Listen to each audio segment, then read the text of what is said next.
Indonesia, salam Nusantara. Dari Sabang sampai Merauke, dari Miangas sampai Pulau Rote. Puji nama Tuhan, selamat sore. Selamat kita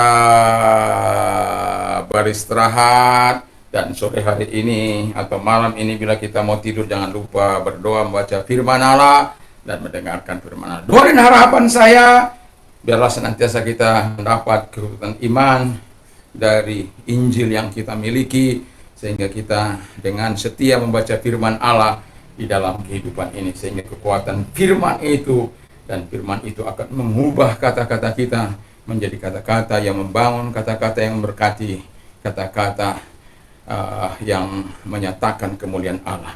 Itu sebabnya ketika kita mengetahui firman Allah perkatakan firman Allah itu, karena firman itulah yang bisa mengubah pola pikir kita menjadi pola pikir ilahi, sehingga kita bisa menjadi agen perubahan seperti apa yang saya katakan tadi pagi. Puji nama Tuhan. Dan pagi hari ini saya akan membaca di dalam Roma 1 ayat 16 dan 17. Injil adalah kekuatan Allah. Sebab aku mempunyai keyakinan yang kokoh dalam Injil, karena Injil adalah kekuatan Allah yang menyelamatkan setiap orang percaya, pertama-tama orang Yahudi, tetapi juga orang Yunani. Sebab di dalamnya nyata kebenaran Allah yang bertolak dari iman dan memimpin kepada iman, seperti ada tertulis, orang benar akan hidup oleh iman. Kalau kita membaca Roma, kita akan tentu ingat pusat kekuasaan kerajaan Romawi pada waktu itu. Tentu kita tahu bahwa keadaan situasi di situ, kalau Anda baca kitab Roma, Anda akan membacanya sangat penuh keprihatinan. Manusia bukan lagi seolah-olah manusia sudah seperti binatang perilakunya, kehidupannya. Dan itu sebabnya tidak gampang hidup seperti apa yang dikatakan oleh Paulus ini. Tetapi Paulus itu bukan membawa kepada kebergantungannya kepada dia atau kebergantungan kepada Paulus sebagai ulama. Kita tidak pernah diajar untuk siapapun ulamanya, siapapun rasul-rasulnya. Dia tidak pernah mengajar para murid-muridnya untuk bergantung sepenuhnya kepada Allah. Senantiasa rasul-rasulnya atau nabi-nabinya, hamba-hambanya akan senantiasa mengutamakan Tuhan di dalam segala pelayanan. Jemaat akan dibawa kepada pengenalan Allah yang sesungguhnya, pengenalan kepada Allah yang benar, kepada Yesus Kristus. Dan itulah sebabnya saya mau katakan, tidak mudah kita memikirkan dulu apa yang saya katakan, tema kita iman kepada Injil Yesus Kristus. Karena situasi dan kondisi yang dialami oleh Paulus. Tetapi dia bukan hanya sekedar berkata-kata. Jadi kalau orang misalnya kamu harus bertobat ya, lalu tapi kata-katanya kotor, mencaci maki, mengintimidasi orang lain, ingin membunuh orang lain, itu namanya bukan berubah. Kalau Yesus Kristus mengatakan alami dulu dia, baru kita menjadi agen perubahan. Kita harus mengalami Kristus dulu terlebih dahulu, baru kita menjadi alatnya. Karena kita tidak disukai oleh Tuhan kalau kita hanya bisa ngomong toh, NATO, not action, talking only. Ketika kita NATO, pada akhir ujungnya adalah ego, expel God out dari diri kita, dari hidup kita. Jadi kita mengusir Allah keluar dari hidup kita. Karena apa? Kita hanya bisa ngomong. Jadi yang kita puja, yang kita puji, sangat sampai ada orang yang mencium tangan, mencium kaki, seolah-olah jadi raja. Tapi kalau kita akan pusatkan penyembahan kita, pemujian kita, biarpun engkau menjadi tokoh atau hamba Tuhan yang sangat berpengaruh. Bahkan Tuhan katakan supaya engkau mencuci kaki murid-muridmu seperti Yesus lakukan.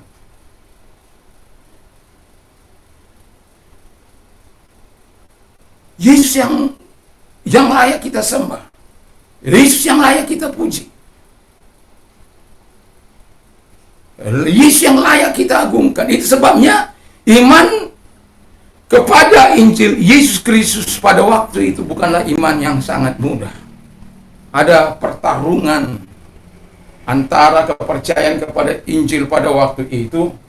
Belum seperti sekarang ini kita bisa membaca Matius, Markus, Lukas, Yohanes. Itu bukan seperti itu. Masih dalam ungkapan kata-kata. Jadi itu nggak mudah, nggak semudah kita mengatakan, enggak. Kalau kita sedikit mau maaf ke tahun 2000, wah itu sebabnya 2000 tahun yang lalu. Itu nggak sesuatu yang mudah. Pola pikir, pola tindak, barbar. Kalau Anda baca pasal 1 aja, bagaimana istri-istri mengubah persetubuhan yang tidak wajar. Istri dengan istri. Laki-laki dengan laki-laki. Apa itu? Jadi kalau ada homo, lesbi di saat-saat sekarang ini, nggak usah heran. Dulu juga sudah ada. Sudah ada. Itu sebabnya mari kita sampaikan Injil, mari kita sampaikan. Makanya Paulus katakan, ketika dia beriman kepada Injil Yesus Kristus, dia berkata Injil adalah kekuatan Allah yang menyelamatkan orang percaya.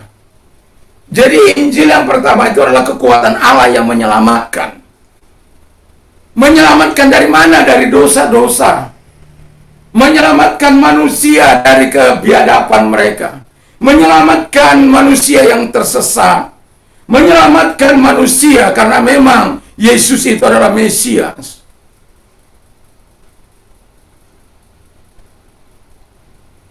Jadi kalau dia Mesias, juru selamat kita, Tuhan penolong kita, makanya Paulus telah menikmati.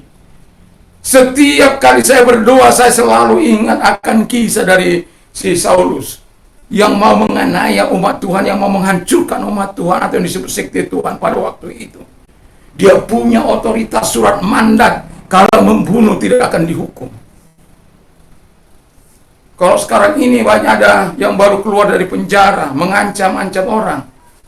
Apa yang patut ditiru dari seorang tokoh yang seperti itu? Buat apa harus menyebarkan kebencian? Kan lebih baik menyebarkan kasih. Menyebarkan hal-hal yang positif supaya umatnya terbangun. Melakukan hal-hal yang besar, hal-hal yang luar biasa. Bukan untuk menghancurkan negeri, menghancurkan bangsa. Itu sebabnya banyak orang yang tidak suka. Dan saya juga termasuk orang yang tidak suka dengan itu. Karena saya tidak ingin mengajar orang untuk melakukan hal-hal yang jahat. Saya ingin mengajar orang untuk melakukan apa yang baik. Mengalami pertobatan. Mengisi hidupnya kepada hal-hal yang berguna. Bukan kepada hal-hal sampah. Bukan kepada kejahatan. Bukan kepada kehancuran. Kan saya sudah katakan bahwa setan itu kerjanya bikin riot, kekacauan. Lalu kemudian membuat rebellion, pemberontakan, chaos. Lalu kemudian membuat pembinasaan, kehancuran di mana-mana. Jangan Anda hadir, Anda hanya untuk menghancurkan. Kehadiran Anda bukan membawa senyuman bagi orang lain, bukan membawa tertawa bagi orang lain, tetapi kehadiran Anda membawa tangisan dan penderitaan. Buat apa engkau hidup? Kalau kehadiranmu membawa tangisan dan kehancuran bagi orang lain.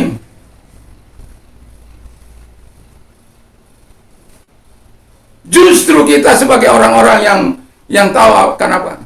Terkecuali mereka tidak mau berubah. Ya, itu pun tidak harus kita binasakan. Kita harus menjauh dari mereka. Kalau orang itu tidak bisa dinasihati dengan baik, tidak bisa melakukan apa yang seharusnya dilakukan, ya sudah, singkirkan aja dirimu dari orang-orang seperti itu. Buat apa Anda mencemari diri Anda? Dan saya adalah orang yang betul-betul tidak ingin kompromi dengan sekecil apapun bentuk dosa. Saya rela keluar dari jabatan saya kalau hal-hal yang tidak benar terjadi. Saya tidak suka untuk melakukan hal-hal yang tidak baik. Karena saya tahu Tuhan sudah menyelamatkan saya. Dan saya tidak ingin bermani politik. Dan saya tidak ingin mengambil kekuasaan dengan cara-cara yang tidak baik, cara-cara yang tidak terhormat. Buat apa? Nggak ada gunanya. Melayani Tuhan jauh lebih baik. Tapi kita akan terus mendorong orang-orang yang mau bergerak di bidang politik, bergerak dalam bidang politik, tetapi dengan ciri yang sudah jelas.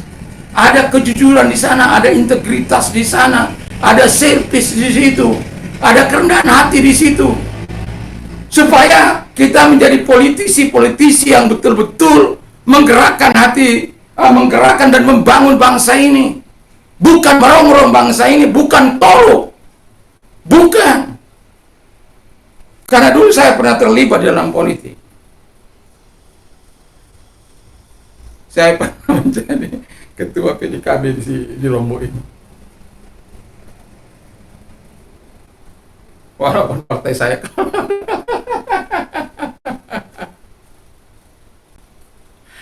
ya, tapi ada kenangan manis. Tapi yang mau saya katakan adalah jadi Allah di situ. Nggak mudah memang. Tapi kalau Tuhan pakai engkau di situ, maju dengan membawa warna Yesus Kristus, bukan membawa warnamu. Membawa mental dan moral Yesus Kristus. Itu baru benar. Haleluya. Kenapa? Tuhan datang. Injil itu adalah kekuatan Allah yang menyelamatkan. Jadi kalau engkau punya moral yang tidak baik, diselamatkan untuk menjadi baik. Engkau tadinya seorang homo, diselamatkan untuk tidak menjadi homo, sehingga engkau mencari wanita. Engkau yang tadinya lesbi, diubah Tuhan menjadi tidak lesbi, mencari lelaki yang menikah dengan baik dan benar, dibawa berkat dari Tuhan. Kalau engkau seorang pencuri, berubah. Karena apa? Injil adalah kekuatan Allah yang menyelamatkan. Sudah banyak kesaksian-kesaksian orang yang kita dengar bagaimana Tuhan mengubahnya. Dan saya salah satu adalah hal yang saya suka, bagaimana pertobatan dari Saulus itu menjadi Paulus.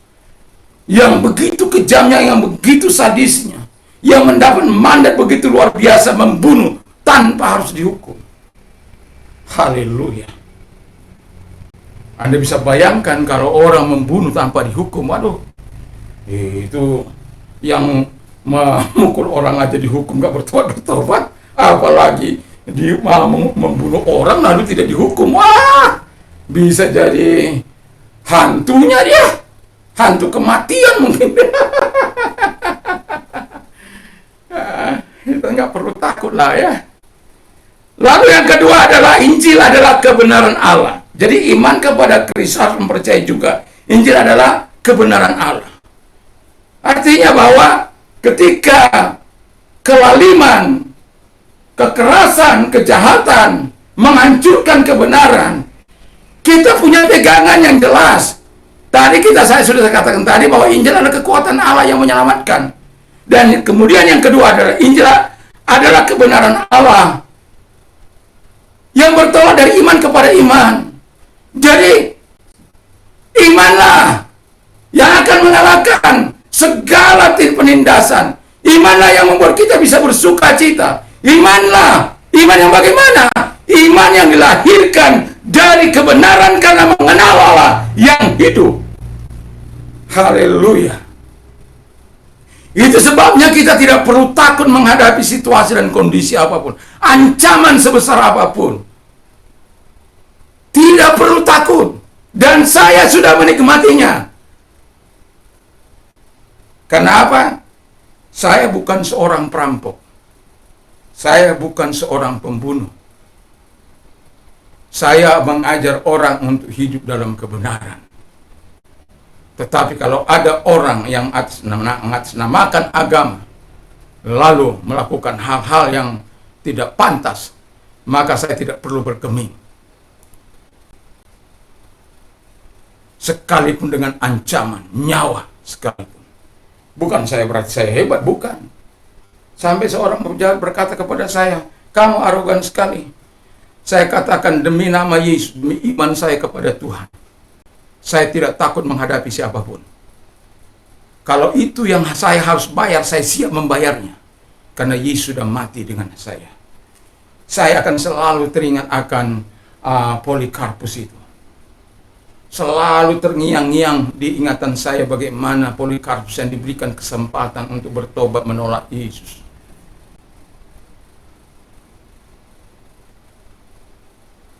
Imam di Smyrna itu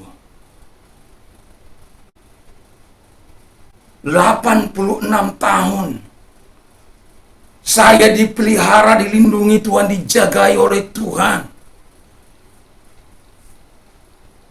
diberikan yang terbaik bagi saya, diberikan yang mulia bagi saya. Bagaimana mungkin aku dapat menyangkal Dia? Yang Kau berikan kepadaku api yang mati, api yang sementara. Tapi jangan lupa bahwa Tuhan saya punya api yang kekal untuk membakar hakim. Dan dia dibakar memang. Yang mau saya katakan, dia tidak takut mati. Kalau karena iman, itu bukan karena hebat-hebatan dia, bukan. Karena dia tahu iman kepada Kristus itu, iman kepada Injil itu menyelamatkan dia. Iman kepada Tuhan itu adalah kekuatan yang bertolak dari iman kepada iman. Haleluya. Sekarang ini iman kacang-kacang yang hanya mengharapkan berkat-berkat Allah, kemurahan Tuhan, segala kebaikan-kebaikan Tuhan ketika menderita menolak nama Yesus, ketika mengalami ancaman. Saya masih ingat peristiwa 171. Ada banyak pedang di leher saya, pagi pisau di perut saya. Karena saya mendatangi tempat saya itu. Apakah saya berkata, hidup saya itu bukan bergantung kepada Anda. Kalau tinggal dia tarik saya, pes, atau dia tusuk aja habis. Sudah ada di sini.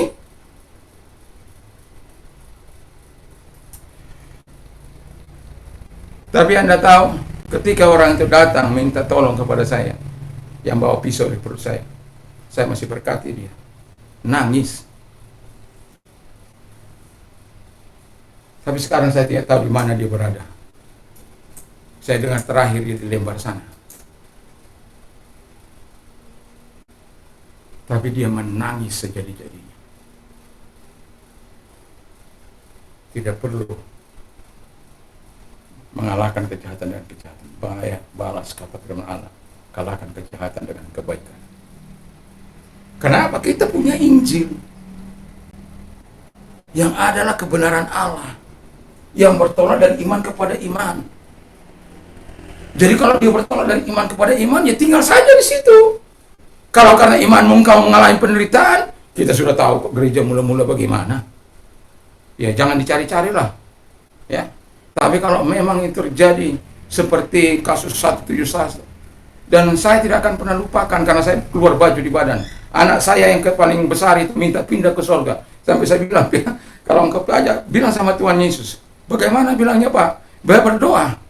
Dia berdoa di jalan itu, dia berdoa. Tuhan Yesus, kami mau pindah ke surga, tolong. Terus saya bilang sama anak saya, kenapa? Apa dia bilang Tuhan Yesus? Nggak dijawab. Ya sudah, kalau belum dijawab berarti Tuhan belum dijawab. Namanya anak-anak masih berapa tahunnya? Masih umur 3 tahun. Jadi ya tapi dia pintar, sudah ngajak kita pindah ke surga.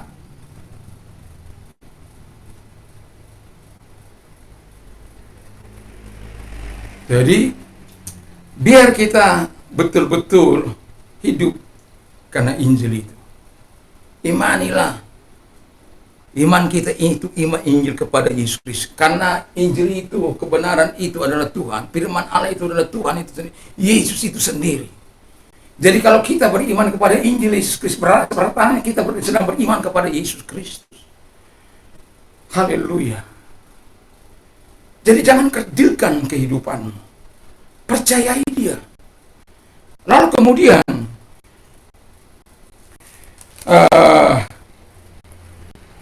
terakhir, iman kepada Injil Yesus Kristus membuat orang atau kita akan percaya. Karena itu kita percaya Injil adalah kekuatan Allah yang menyelamatkan. Kedua, Injil adalah kebenaran Allah yang bertolak dari iman kepada iman. Yang ketiga, Injil membuat orang-orang benar hidup oleh iman. Ini tidak mudah, saudaraku, pada waktu itu. Iman untuk hidup dengan iman, dengan situasi, kondisi di mana manusia penuh dengan kejahatan. Ya, kalau saya baca, karena Allah menyerahkan mereka pada hawa nafsu yang memalukan, sebab istri mereka menggantikan persetubuhan yang wajar dengan tak wajar. Demikian juga suami-suami meninggalkan persetubuhan wajar dengan istri mereka dan menyala-nyala dalam birahi mereka seorang terhadap yang lain, sehingga mereka melakukan kemisahan laki-laki dengan laki-laki. Dan karena itu mereka menerima dalam diri mereka balasan yang setimpal untuk kesesatan mereka. Dan karena mereka tidak merasa perlu untuk mengakui Allah, maka Allah menyerahkan mereka kepada pikiran-pikiran yang terkutuk, sehingga mereka melakukan apa yang tidak pantas. Penuh dengan rupa-rupa kelaliman, kejahatan, keserakahan, kebusukan, penuh dengki, pembunuhan, perselisihan, tipu muslihat, dan kefasikan. Mereka adalah pengumpat, pembina, pembenci Allah, kurang ajar, congkak, sombong, dalam kejahatan, tidak taat kepada orang tua, tidak berakal dan tidak setia, tidak penyayang, tidak mengenal belas kasihan. Sebab walaupun mereka mengetahui tuntutan hukum Allah, yaitu bahwa setiap orang melakukan hal-hal yang demikian patut dihukum mati, mereka bukan saja melakukannya sendiri, tapi mereka juga dengan setuju dengan mereka yang melakukan. Jadi, yang mau saya bilang, kalau Paulus katakan bahwa Injil itu membawa orang-orang benar itu harus hidup dengan iman, itu tidak semudah membalik telapak tangan dengan situasi kondisi di mana mereka hidup.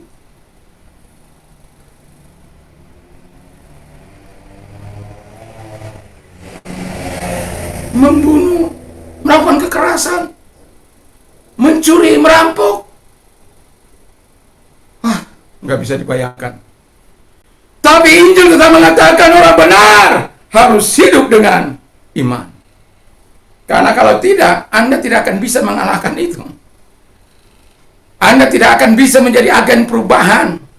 Anda tidak akan bisa membawa kemuliaan bagi Yesus Kristus.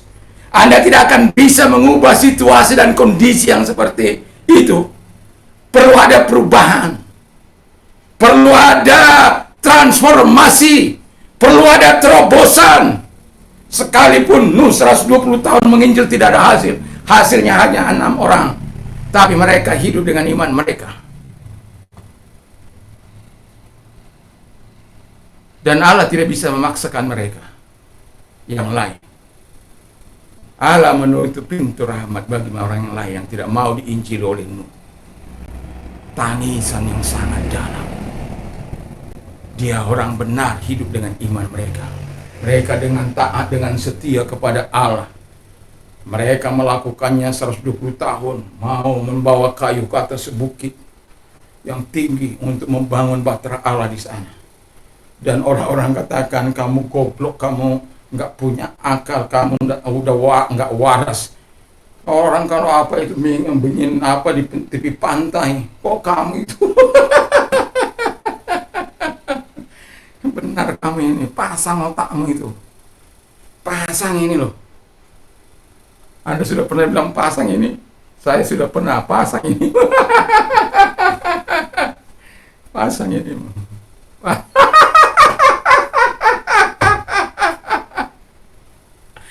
Tapi orang benar harus hidup dengan imannya. Kalau Anda sudah bilang pasang ini, berarti itu imanmu sudah hidup. Imanmu itu berarti siap menantang ketidakmungkinan. Dan saya melihat itu. Dan saya menyaksikannya. Bahwa Tuhan tidak pernah tinggal diam ketika engkau menjadi orang benar yang beriman kepada Dia. Hidupmu oleh karena imanmu. Dan Tuhan akan menyatakan pemeliharaannya, perlindungannya, dan penjagaannya. Dan Tuhan akan menyatakan kuasanya bagimu. Tuhan akan menyatakan kebaikannya. Tuhan punya cara untuk orang bisa berkemurahan pada waktu itu kepada orang-orang beriman pada waktu itu. Tuhan punya cara untuk menggerakkan orang-orang yang bebal kebal tebal itu, yang keras kepala, yang jahat itu, untuk bisa memberkati orang-orang percaya pada waktu itu. Saya yakin dan percaya, kalau Tuhan izinkan ada orang-orang yang mati, dibakar hidup itu, diadu dengan singa, diadu dengan macam-macam itu, menjadi tontonan. Tapi orang beriman, orang yang hidup karena Injil itu, yang hidup benar oleh karena Injil itu, maka mereka harus hidup dengan iman mereka. Haleluya. Iman yang mengalahkan dunia. Iman adalah dasar segala sesuatu yang kita harapkan dan bukti segala sesuatu yang tidak kita lihat. Jadi kalau kita ingin melihat perubahan, pada waktu itu orang beriman di sana melihat perubahan yang akan Tuhan kerjakan bagi orang-orang Roma, khususnya lagi yang paling kecil orang-orang Roma, supaya mengalami lawatan Tuhan. Sama seperti kita ini yang terus berdoa bagi bangsa kita ini, supaya tidak ada orang-orang yang kerjanya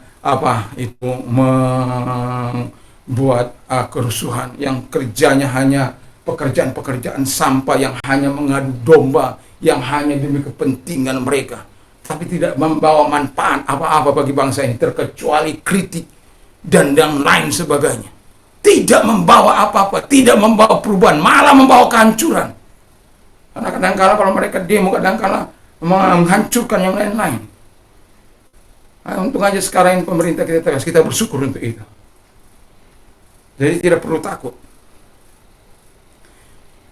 Tapi sebagai orang benar, hiduplah oleh iman. Kenapa? Kita ini adalah orang yang punya iman. Iman kita itu adalah iman kepada Injil Yesus Kristus. Di mana Injil Yesus Kristus itu adalah dirinya sendiri. Dan saya bersyukur kalau sampai hari ini kita bisa tetap percaya kepada Injil Yesus Kristus. Bukan karena kekuatanmu, tapi karena Tuhan yang terus menyatakan pemeliharaan bagi orang-orang yang hidup oleh karena imannya. Mari kita tunduk kepala dan kita berdoa. Terima kasih Tuhan, berkati firman-Mu, berkati kami semuanya, berkati bangsa dan negara kami, diberkatilah Tuhan.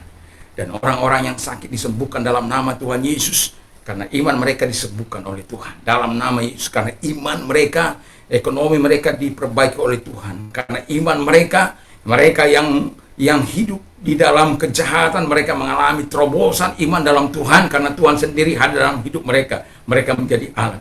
Karena iman mereka mau menerima Engkau sebagai Tuhan dan Juru Selamat. Karena iman mereka meninggalkan dunia kejahatan dan masuk kepada kehidupan yang benar-benar ingin diberkati oleh Tuhan, ingin melakukan apa yang baik dan benar di mata Tuhan. Terima kasih Tuhan Bapa di surga, terima kasih. Dan kami yakin dan percaya Tuhan akan melakukan terobosan-terobosan bagi mereka yang percaya Injil-Mu, yang mempercayai, menaruhkan iman kepadamu Tuhan, iman kepada Injil Yesus Kristus itu. Terima kasih Bapa di surga, karena iman kepada Engkaulah, mengiman Injil itu kami yakini, kami percayai adalah yang menyelamatkan kami, yang menolong kami, yang memberkati kami. Dan karena kami yakin Injil itu adalah kekuatan Allah, karena Injil itu pula kami dibenarkan, dan Tuhan mengajar kami, kalau kami sebagai orang-orang benarnya Tuhan, kami harus hidup oleh iman kami. Terima kasih Tuhan, terima kasih Engkau baik. Kami bersyukur, kami berterima kasih dalam nama Tuhan Yesus. Haleluya. Amin. Tuhan memberkati kita semuanya. Salam Indonesia, salam Nusantara. Dan kalau malam ini kita mau tidur, jangan lupa kita terus berdoa, kita menyampaikan permohonan kita kepada Tuhan, dan Tuhan biar dimuliakan dalam kehidupan kita. Dan jangan pernah lupa untuk terus berharap, berdoa kepada Tuhan dalam kehidupan kita sebagai orang yang percaya. Dan